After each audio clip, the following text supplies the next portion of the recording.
The hard part was deciding what I needed to know to become him, and not get myself killed.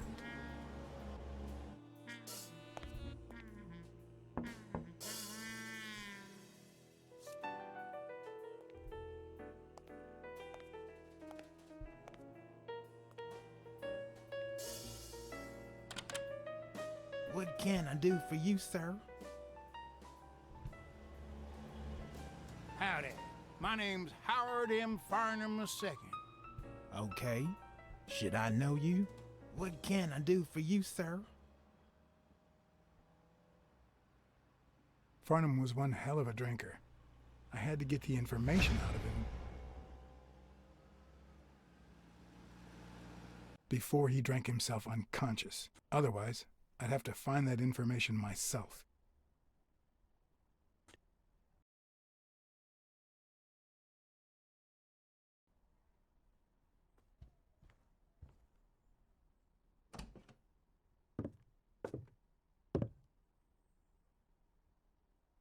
Farnham's address book. Who knows what kind of shitty characters are in there?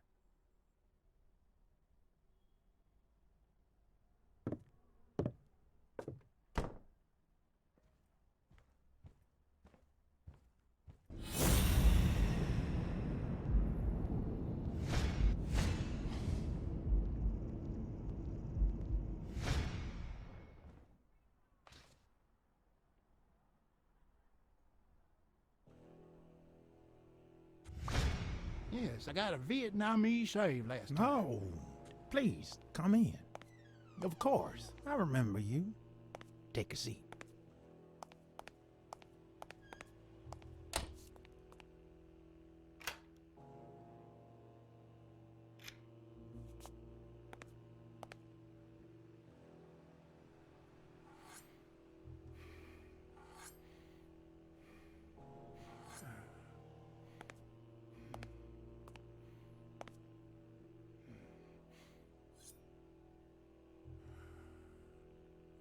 I'm sure you'll understand we can't be too careful. Our host has many enemies, and someone has to keep them at bay. Sure, I get it. I'm glad to hear that. Now, please answer my question. How much does it cost to get yourself a clean Vietnamese shave?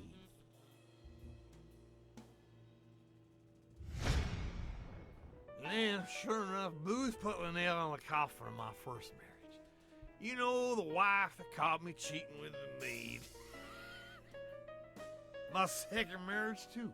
You know what I did to her daddy? Same old with several mistresses. So I decided to stick to my guns and only deal with hookers. Even if I did end up marrying some. I feel you, Mr. Farnham. So I'm going to be honest with you.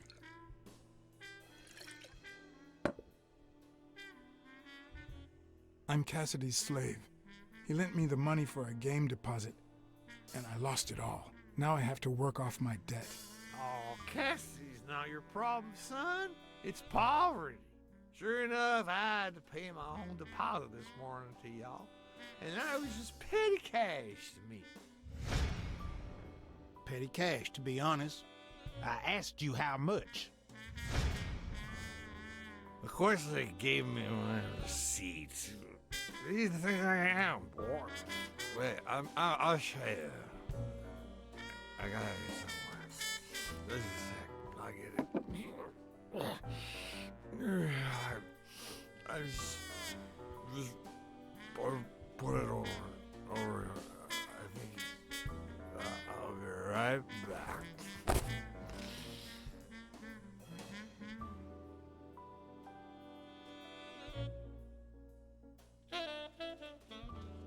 Ding Dong? Interesting name for a town.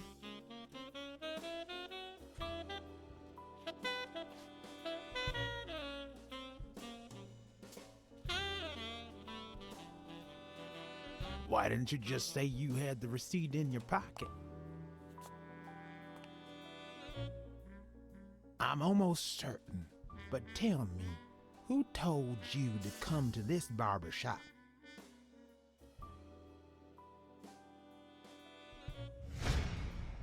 Let me tell you a little secret about my first wife, sonny boy.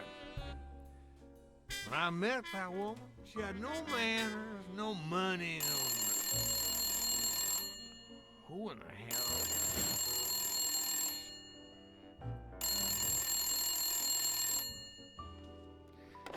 Farnham. My God, if it ain't the hero of the day.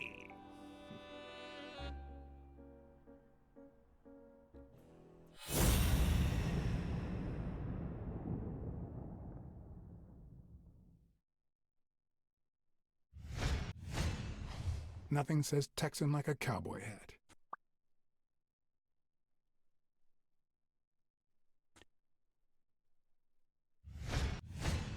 I probably don't need to imitate his gestures during the game, but it certainly wouldn't hurt to try.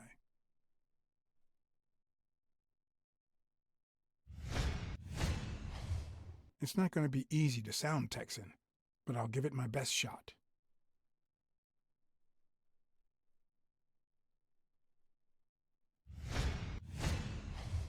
With this and that hat, I'll really look the part.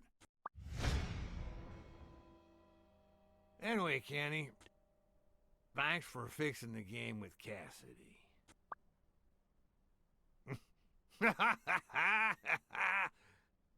God bless you, brother. The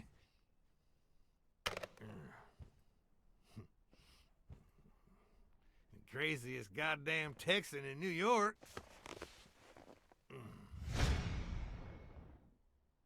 My good old friend Kenny, craziest goddamn Texan in New York. You know how many Kennys there are in New York? Kenny who? So besides when and where the game will be, the password, and the money Farnham dished out, what else do I need?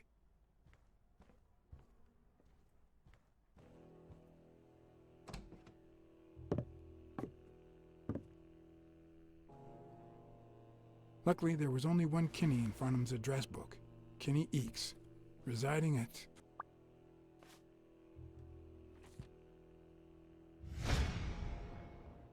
Cornell Plaza, Manhattan. Stunning penthouse.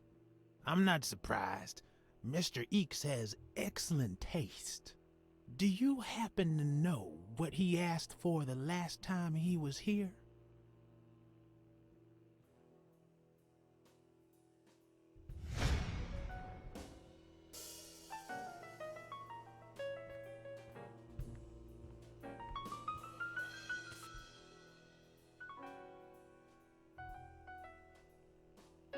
At least it's comforting to know that when Farnham drinks too much, his female companions have less of a hard time.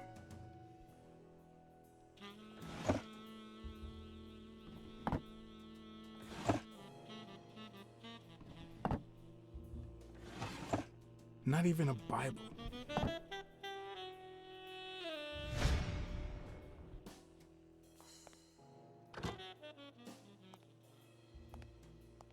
Don't tell me, Billy Bob. This here is my new friend Farnham. Am I right?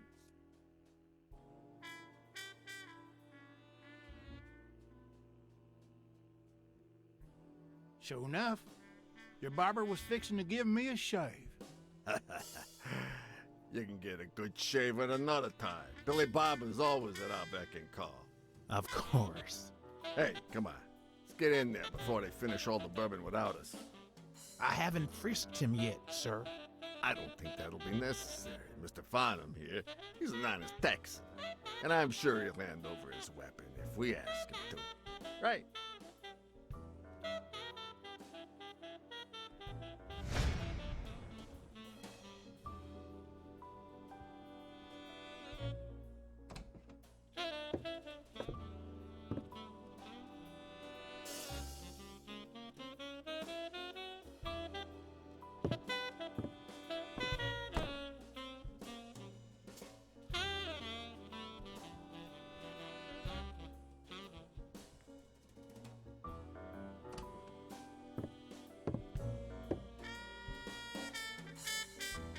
No matter how superficial someone may seem, there's always a way to win their heart.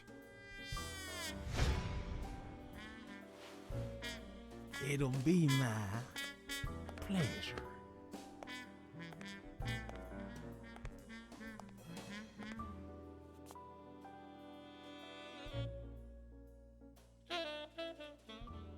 Welcome, gentlemen.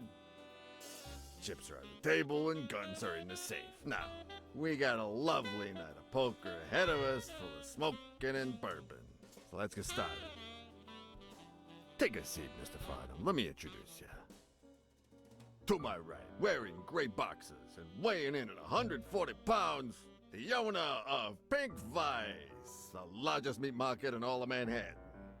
In other words, a real son of a bitch. No offense to the women he exploits. Our reigning champion, Oswald Quince. A title I aim to keep, provided our new contender here doesn't interfere.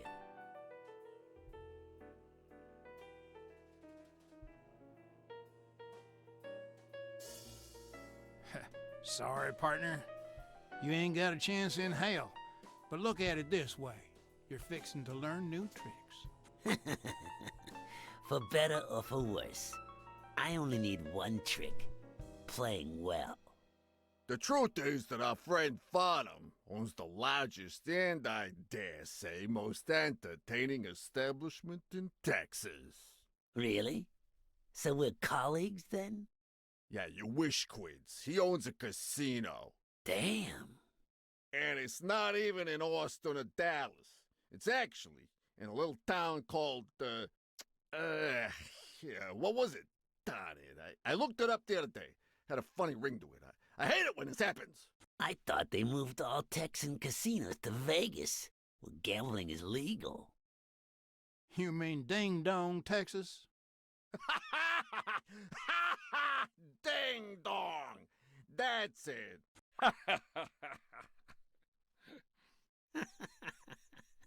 Who'd ever think of a name like that? Well, casino or no casino, let's just hope he doesn't keep as many aces up his sleeve as the late Ventimiglia, huh? Amen. To my left, wearing brown boxers and weighing in at 396 pounds, Frank, show some respect, huh? the hospitality tycoon, Polly... no.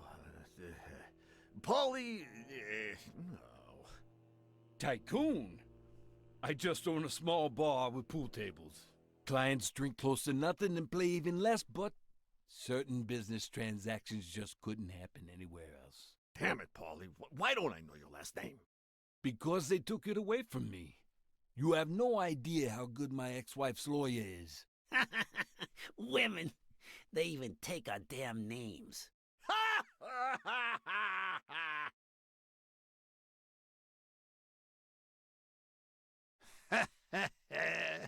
You're too much, Polly. When you're done sightseeing, why don't you drop by La Iguana for a game of pool, and I'll buy you a drink. But I have to warn you, my clientele isn't crazy about furry fellas such as yourself.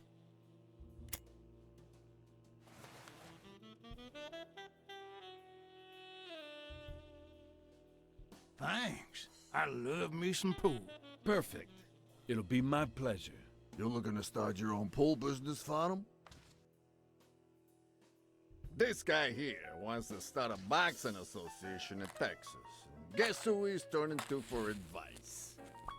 To be honest, several things got me worried, so I'd be much obliged for any counseling. So, what worries you?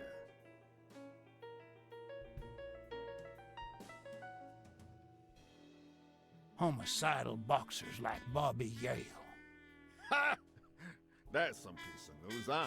Hey, I don't know if he did it, but the real problem is that the fight against my champ Stone might not even frickin' happen. The good news is that I've almost convinced the governor to let him out of prison on the day of the fight.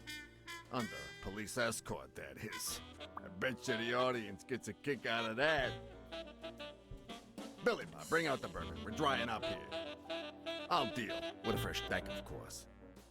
We respect traditions in this establishment. Poker is as boring as it is simple. All you need to do is read people's faces. And even the worst detective has that trick up his sleeve. The real issue is knowing what to play for when there's much more than just money at stake.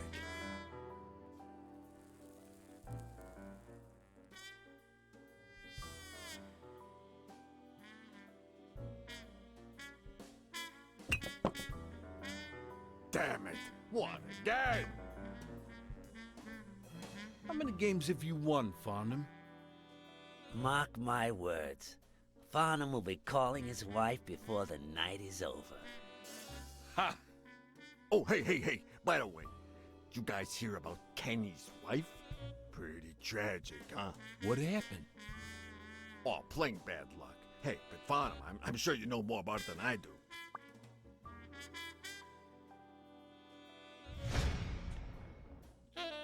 Anyway, Kenny, thanks for fixing the game with Cassidy.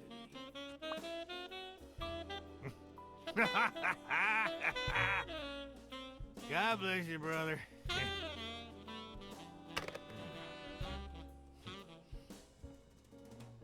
Craziest goddamn Texan in New York. And the poor fella's already got enough on his hands now that his wife. Women just gotta have their vices. Well, she's in a rehab clinic now, hooked on tranquilizers and all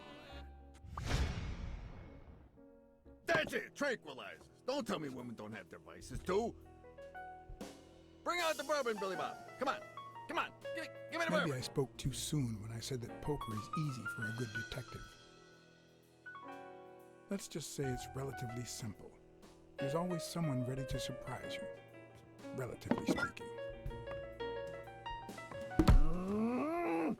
Well, I'll be damned. I don't believe this. What happened, Farnham? Beginner's luck doesn't last forever, and that's when the real champ comes in. I hope you're ready to lose it all, my friend. Poor Farnham. Came looking to make big bucks in the city with his boxing, and he's gonna lose it all with poker. I hope your counseling will make up for it. Yeah, so how can I be of help?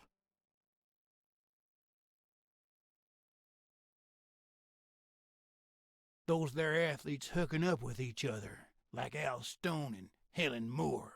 I see you subscribe to What's News.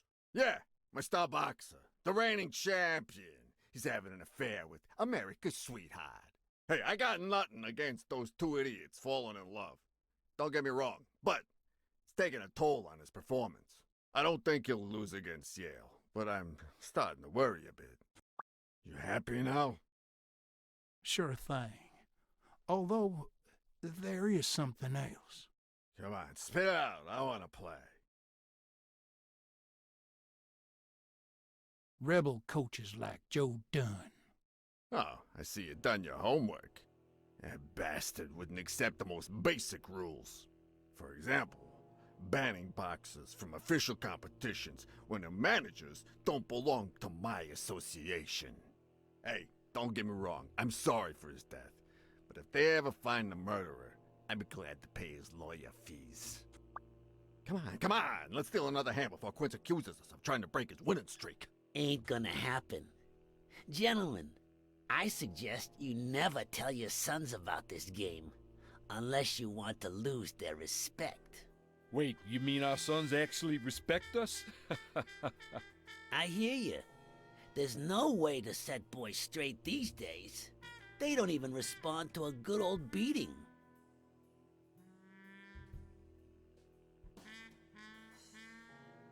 I dare say Texan boys do respond to a good beating. Hey, careful, Quince, you're talking to a pro. So, Kenny told me you had quite a house full. How many kids you got in that house full of yours?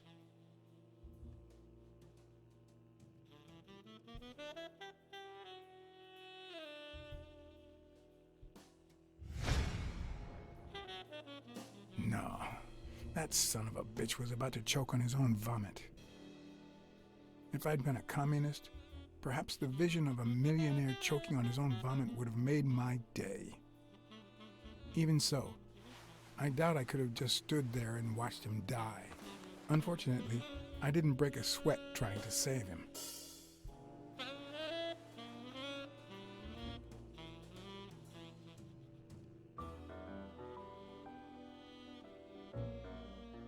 How many kids you got in that house full of yours?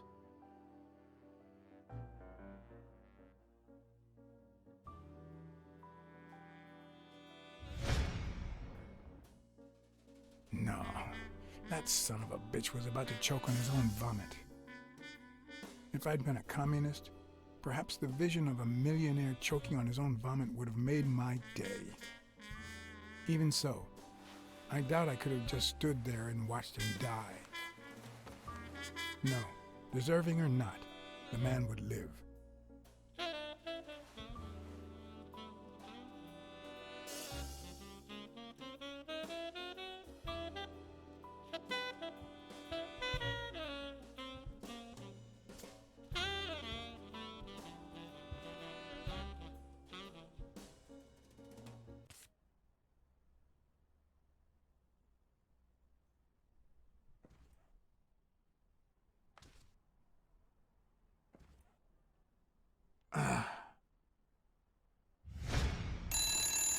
Six, well, that's something. I don't know how you deal with all of them.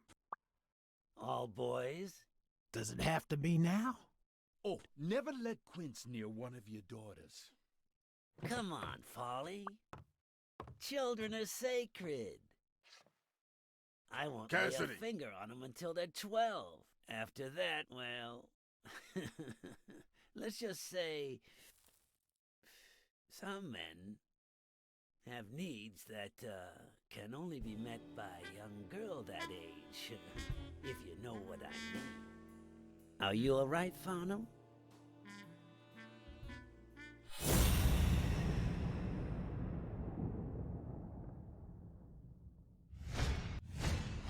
There goes your winning streak, you sick bastard.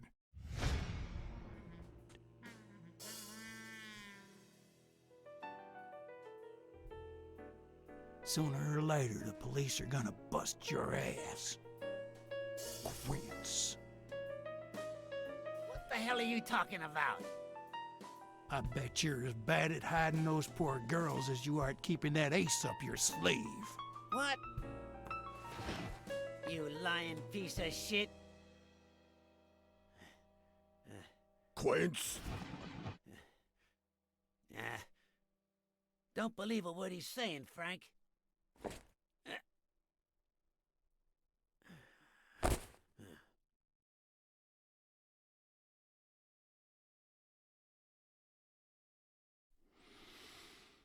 Don't you dare call me Frank. Billy Bob. It's 500 more. For washing up. It's a deal.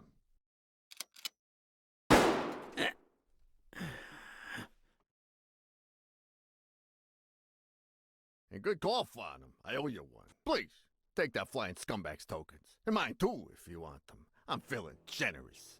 Hey, turns out the governor accepted my suggestion to let Bobby yell out of prison on the day of the fight. Hey, this is turning out to be the perfect night. If you decide to go ahead with your new venture, call me, Farnham. Your behavior at last night's game was utterly insulting. Never contact me again or I'll put an end to your pathetic life. If our common acquaintance should ask you about your business endeavors, tell him that boxing is too violent for you. Signed, Frank Cassidy.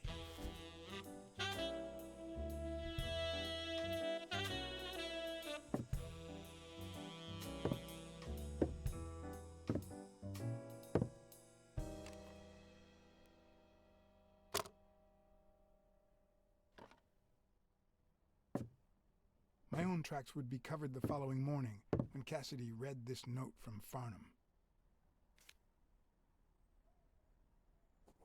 Dear Mr. Cassidy, although I'm grateful for your kind help, last night's game made me realize that boxing is just too violent for a peaceful Texan like myself.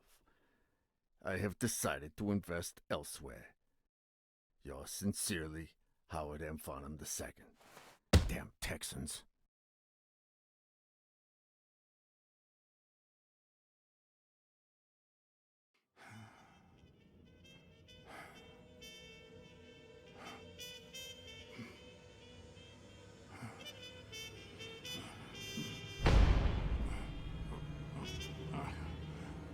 As for me, it was the first time in days that I had gone to bed without my daily baby.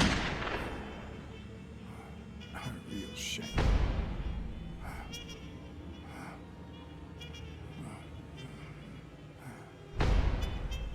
Nothing like a bruised body to help you to sleep like a baby.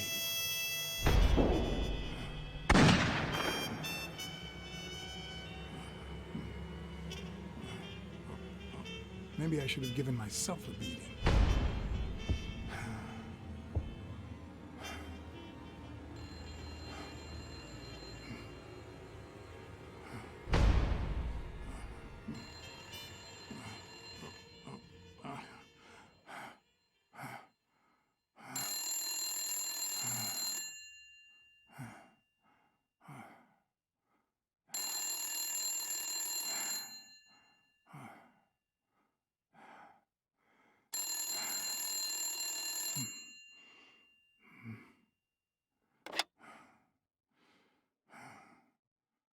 BLACKSAD. Finally, I need you at the gym now, please.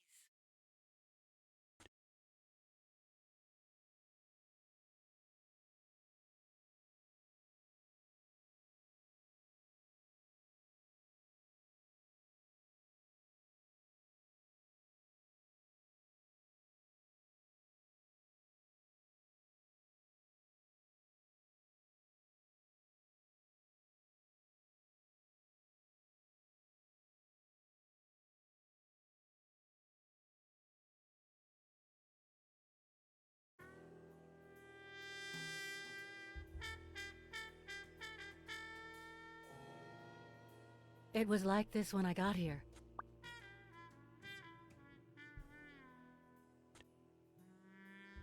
Did you touch or move anything in here? Only the phone. Good. Calm down. I'll take care of this. Had you already finished looking through these papers? I wish.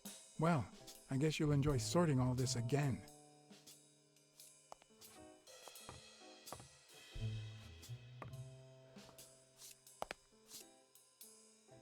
What are you doing?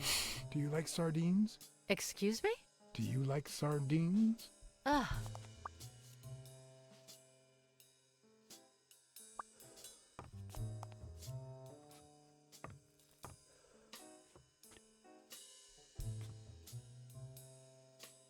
Bingo.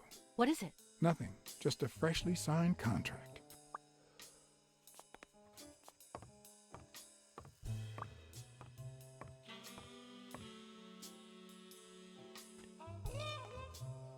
Not that I suspected otherwise, but it's obvious they weren't looking for money. Looks like the burglar isn't interested in bureaucracy. Did they take anything? No, although...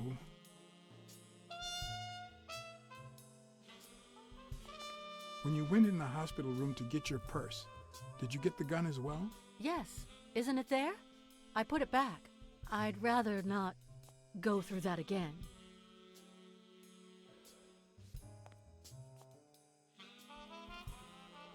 That's too bad. It looks like they took it.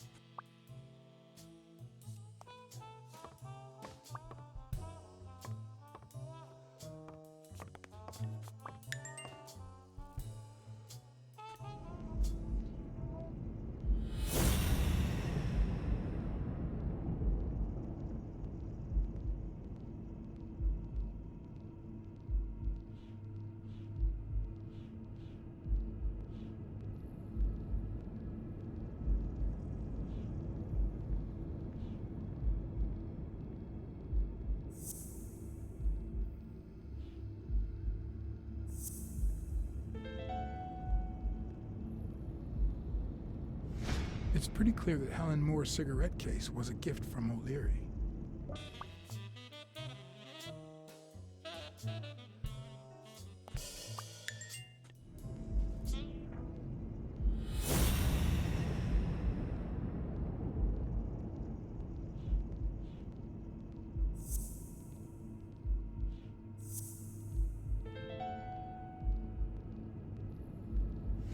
If she's still in love, why does she claim she hates him? What is she hiding?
Is this yours? I think it belongs to the new cleaning lady. Mary just wasn't working out, so she left. Clarice Freeman? Yes. You think she did this?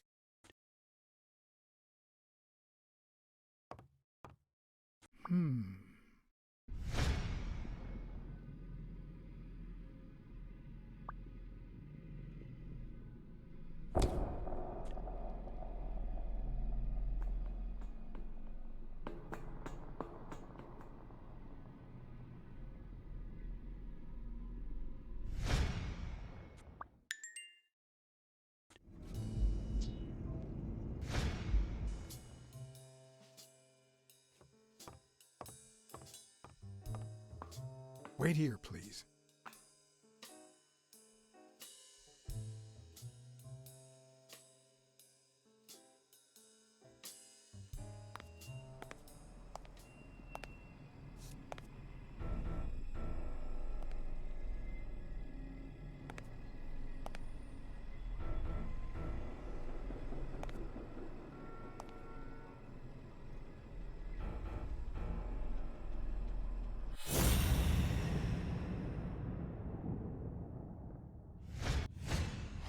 Could be a knife wound. The murder was brutal.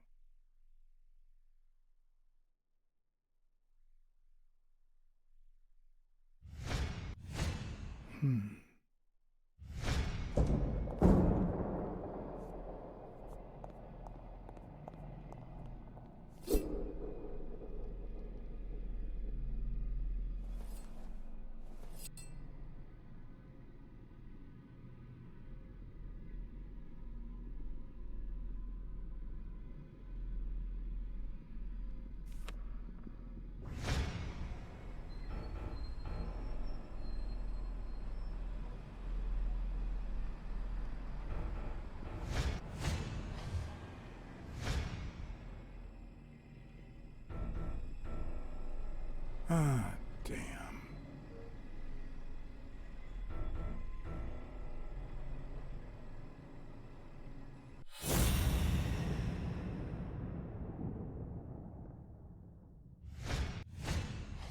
I can just picture her saying, "Honey, I found a job. We're finally gonna make ends meet."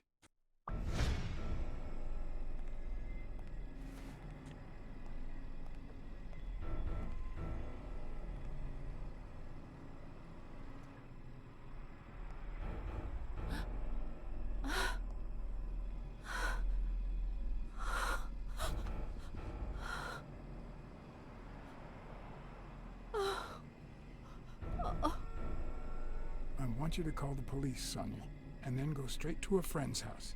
Don't even think about going home, and definitely don't come back here. I'm staying at a friend's house. I haven't even set foot in my father's place yet.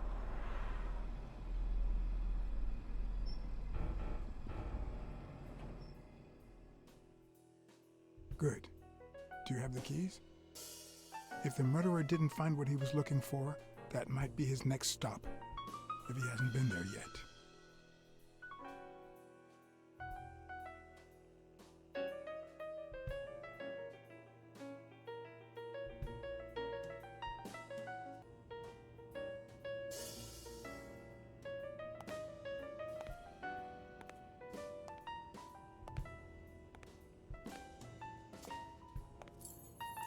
For once I had the keys to the place, which meant I wouldn't have to use my lockpicks or...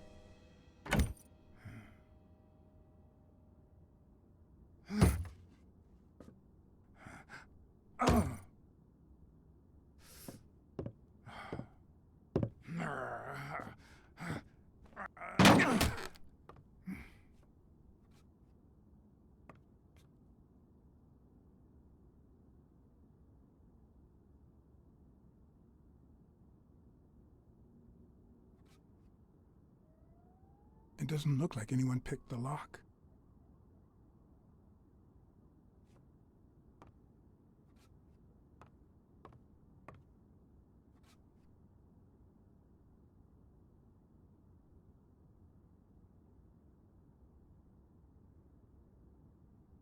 I see more art in a boxer's hypnotizing footwork than in certain modern paintings.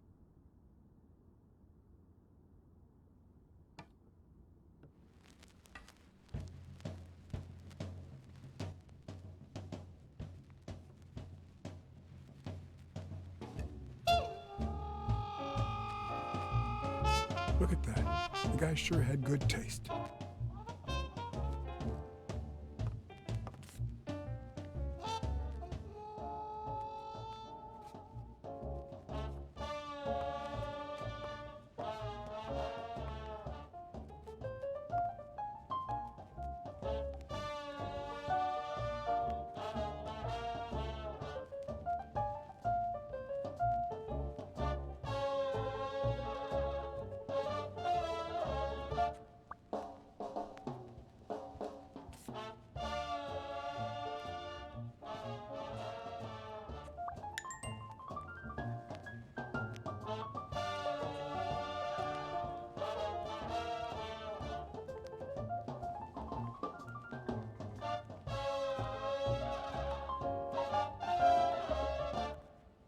It's hard to believe that a pair of boxing fists could play something like this, although I'm sure he had the lungs for it.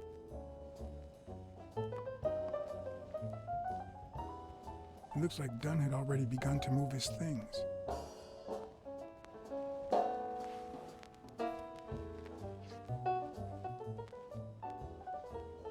Dunn?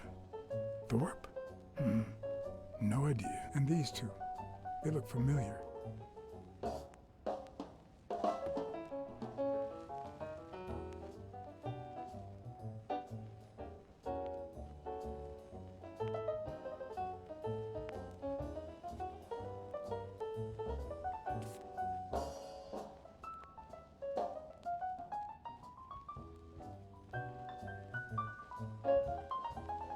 As I glanced at the telephone, I remembered the weekly password for O'Leary's illegal gambling operation, even though I had rejected his reward for finding Yale, and had chosen to bet it all on Yale. I had managed to make my own dirty money by ratting out the Eagle Pimp during our poker game. How much damage could another bet do?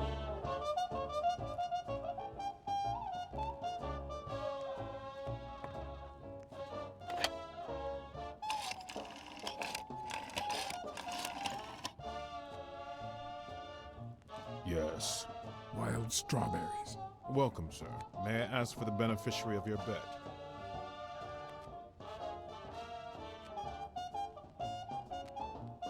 I'd like to bet on Sonia Dunn's behalf. Event? Stone versus Yale, Madison Square Garden. Got it. Amount? $5,000. Winner? Yale wins. Place of delivery? I'd seen several locations written out in O'Leary's basement, but I could only remember one, courtesy of my new matchbox, La Iguana Pool Room. All right, sir. Good afternoon.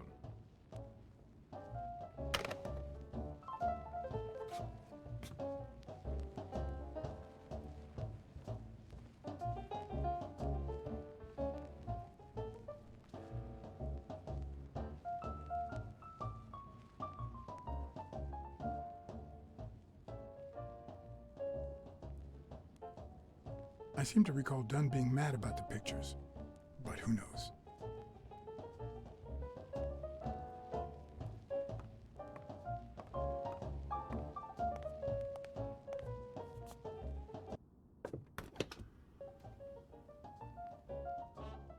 Ready-made meals on airplane trays in front of the TV.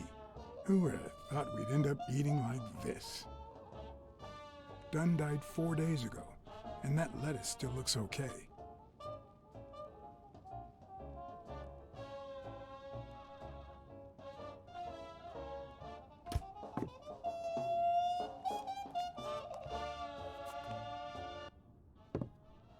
Sardines. It's been open for a few hours.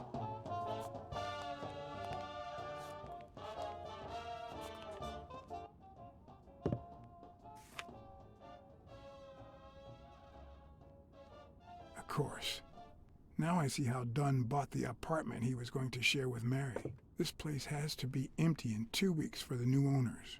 I wonder if Sonia knows about this.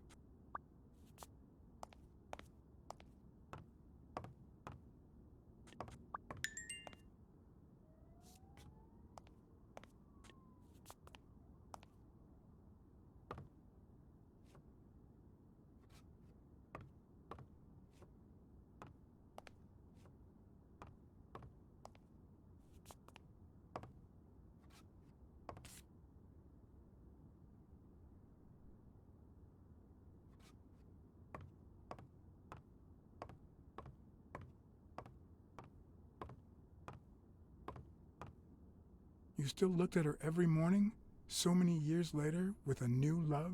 Maybe we don't need to forget. Maybe pain just transforms into, I don't know, something.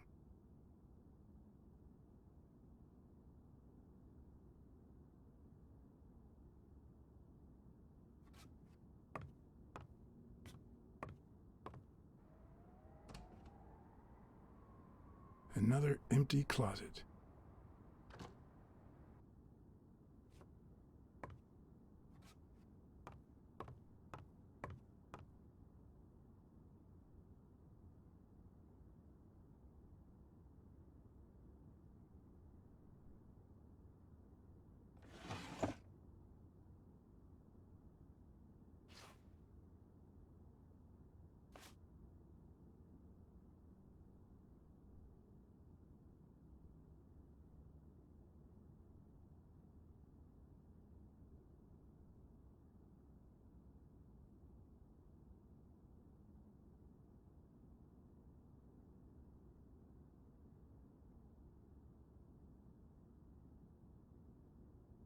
This is too private.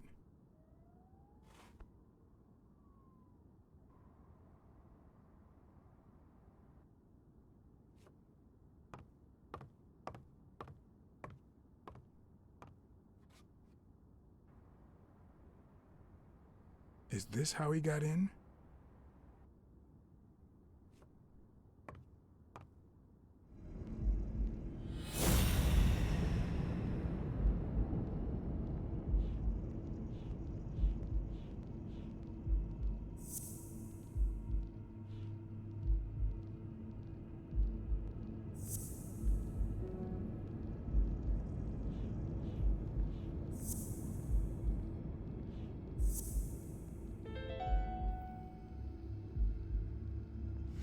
It's pretty clear that the burglar came by the house before heading to the gym, which means he probably didn't find what he was looking for in here.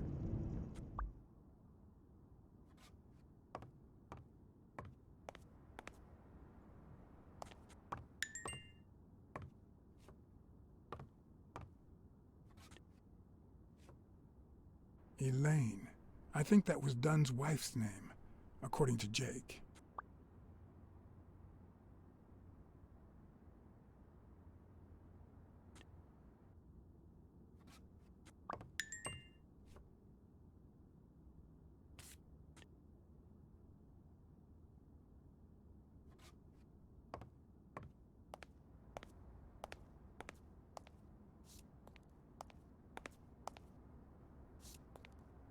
Wow. Could Dunn really afford such luxuries? Or did he only want to impress Mary?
Could this be the origin of Sonia's interest in business management?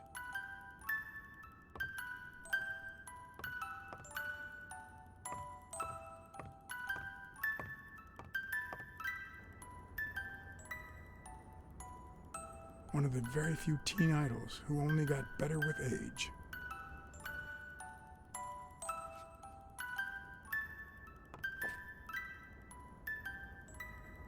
What's this doing here?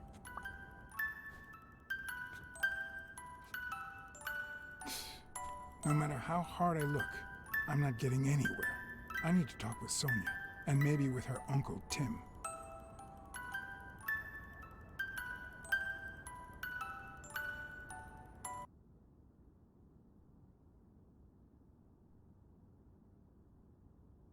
It brings back...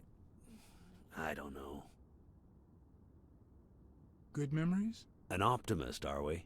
It's like remembering the last day of summer. Scenes full of joy, picturesque landscapes, and yet the light is faint and the air is still. The calm before the storm. I know that feeling. I figured that much. I can see it in your eyes. We met in the Army. We were all professional athletes. They called us the Olympic Five.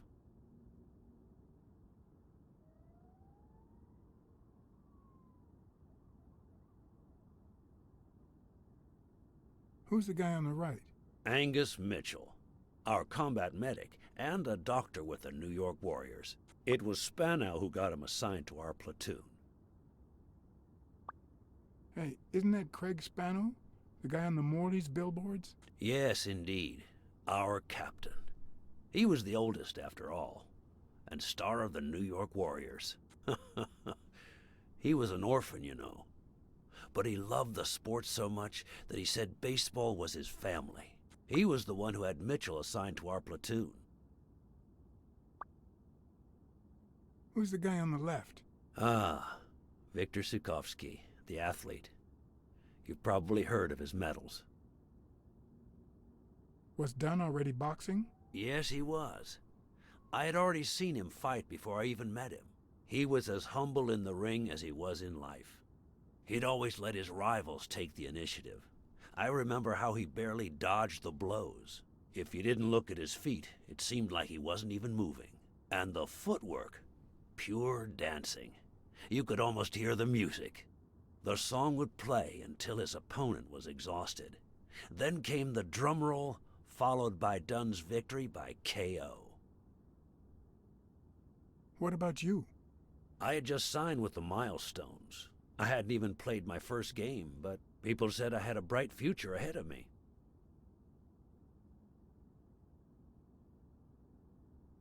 But the war got in the way of that bright future. Huh? No, I made it big when I came back. Best time of my life. Don't you remember that cop at the hospital? The one who let me in exchange for an autograph? Trust me, nobody calls you Iron Arm if you're just sitting on the bench. Who would have thought that I'd end up becoming Tim Iron Legs Thorpe? What happened? I fought the Nazis for 2 years, up there in the sky, over Europe. And I never set foot in a field hospital. 3 years later, I crossed the street without looking. And look at me now. What happened to all of them? Zukovsky died the same day they injured Dunn. Dunn received an honorable discharge and came home. He quit boxing and opened his gym. Mitchell was redeployed to a field hospital. Spano and I continued in the same unit, but nothing was ever the same. You see what I meant with the last day of summer. And after the war, well, who the hell cares? I do.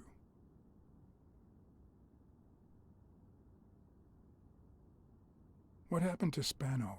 Well, you've seen the billboards. He made it big time.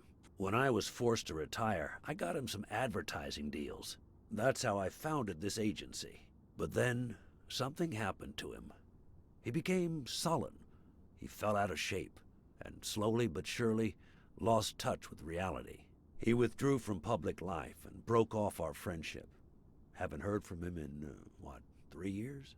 And believe me, I've tried to contact him.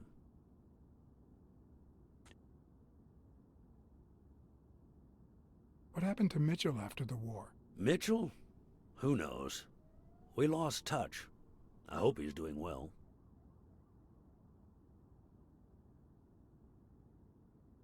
I think I saw Mitchell not too long ago, but I can't remember where. Seriously? Please try to remember. I'd love to hear from him again. I'll do my best. You think Spano might have been involved in Dunn's death? Spano? No way. He and Dunn were always... Well, Spano's changed so much that it's hard to say. Allow me to double your wage. You have to find the murderer. Maybe Dunn stayed in touch with Mitchell or Spano. Maybe even with both. But he never told me anything. Maybe Sonia knows. I doubt it. But that's not the only question I've got for her. May I?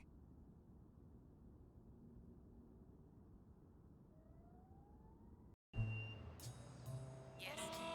Sonia, No, she's not here. Who's calling? where is she?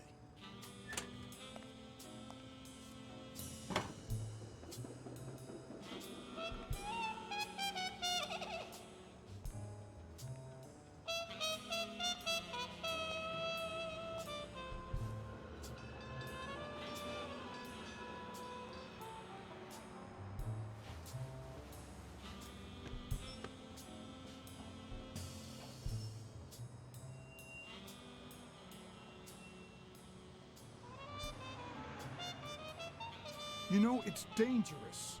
Have you ever wished you'd never been born? What?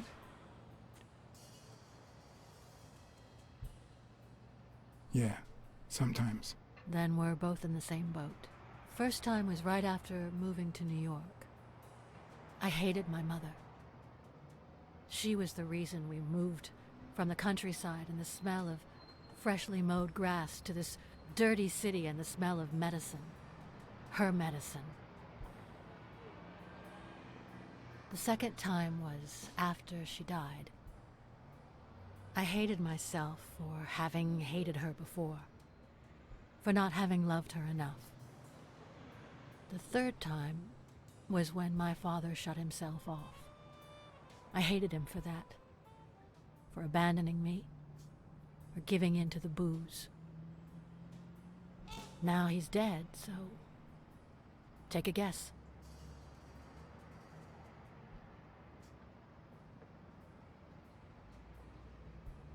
Go on. Tell me. The problem is I don't know how to live without hating him. Over the last few years, everything I've done was meant to push my father far away. To avoid being like him. To avoid making his same mistakes. Without him, I just don't know who I am. And you won't even let me hate Bobby, which might actually help me. Bobby Yale is innocent. He doesn't deserve your hate. Don't you think I know that? I need someone to blame. Without that someone, I have only myself to hate.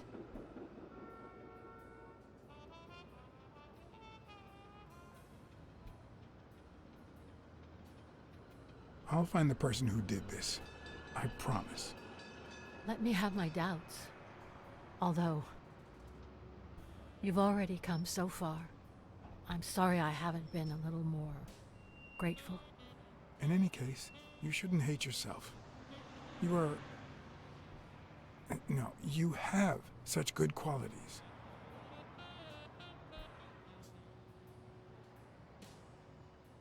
You're as smart as you are kind. That's what my father used to say. Why would you think that? You try too hard to hide the latter, but I'm a detective. Anyway, can we just drop the subject? Did you go to my father's apartment?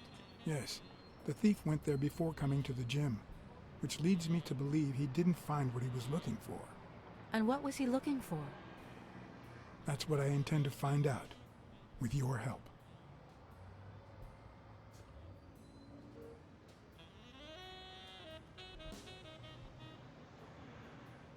Your father sold his apartment. The new owners move in 2 weeks. What? I'm sorry. I think he used the money to buy a new place with Mary Purnell.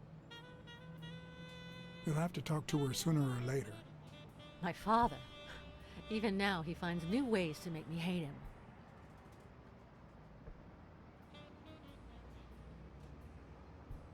I found a picture taken during the war. The Olympic Five. Did you meet any of them, besides your father and uncle? Well, Uncle Tim actually isn't my uncle. No? He and my father loved each other like brothers. Did he tell you that he saved his life?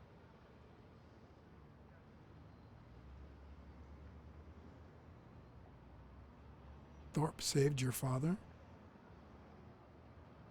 They were flying over Brittany in a 3-unit fighter plane. Zukovsky was the pilot, my father was the co-pilot, and my uncle manned the machine gun. Suddenly, enemy fire killed Zukovsky and injured my father, which is why he never boxed again. My uncle jumped out of the gun turret, ran to the cockpit, and managed to pilot the plane to safety. Oh, the times my father told me that story. And now...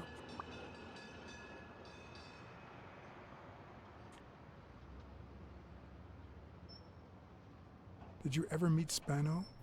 What can you tell me about him? I think I saw him once, but I was just a little girl. I think my uncle turned him into a star. That was a long time ago. I found a baseball glove with Spano's autograph in your room. Oh, I've never seen it. My father must have put it there, although I don't remember him having a signed glove. Did you ever meet Mitchell, the doctor? Mitchell? The lizard? No, never. Why? Oh, nothing. I think I've seen him somewhere.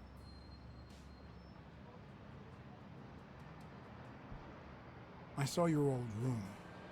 That's embarrassing. Stop, or I'll end up hating you. Did the abacus inspire you to dabble in finances? The most useful gift anybody has ever given me.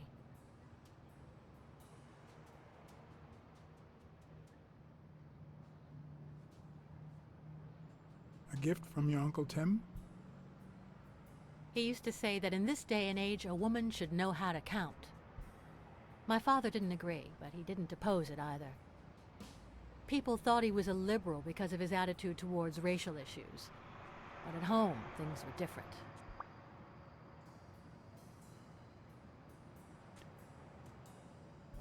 It's odd that there are practically no toys or memories of your childhood in the room, except for a small music box. That box? It might just be my last happy memory.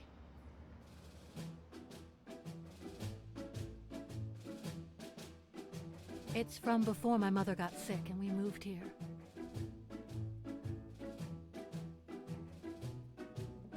I loved reading stories about pirates.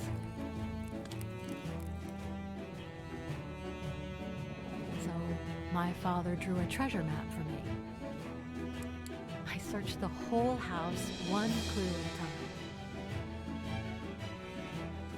It led me to this enormous tree in the yard where Daddy had put up a tire swing. X marks the spot, so I dug to find my treasure. I loved the music it played, the ballerina and the little secret compartment. Oh, the secrets I kept in there. I think it's the first time I heard you call your father Daddy. Really?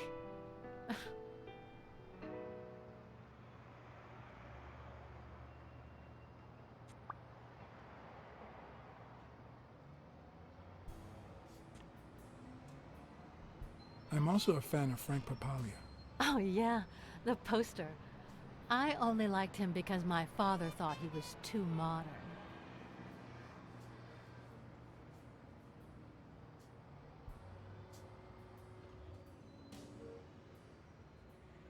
Are you cold?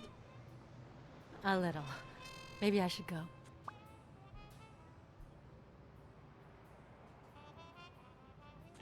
Yeah, it's getting late. Anyway. Thanks for the company.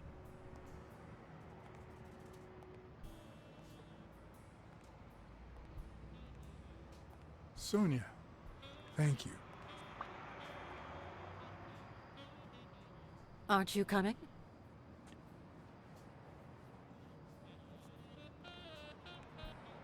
I knew I was looking at a solution, but what exactly needed solving?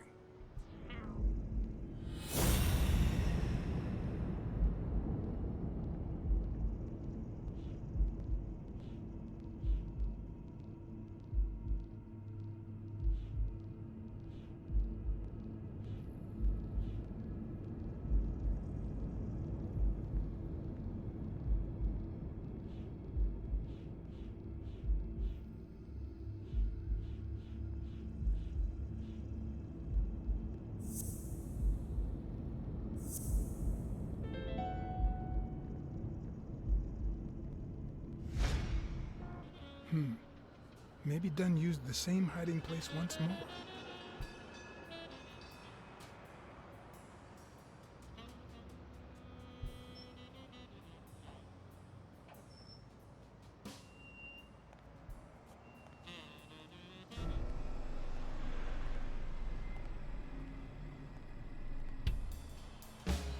I'll never understand why detectives and criminals bluster while they fight each other in the pictures. What a waste of breath, focus, and energy.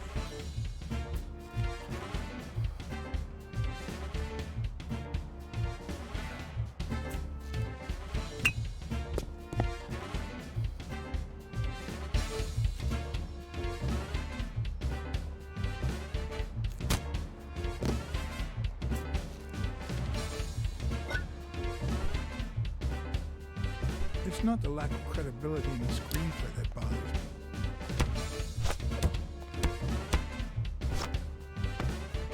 Plus, it's actually pretty handy. When a crook talks to you in the middle of a fight, you know you're up against a rookie.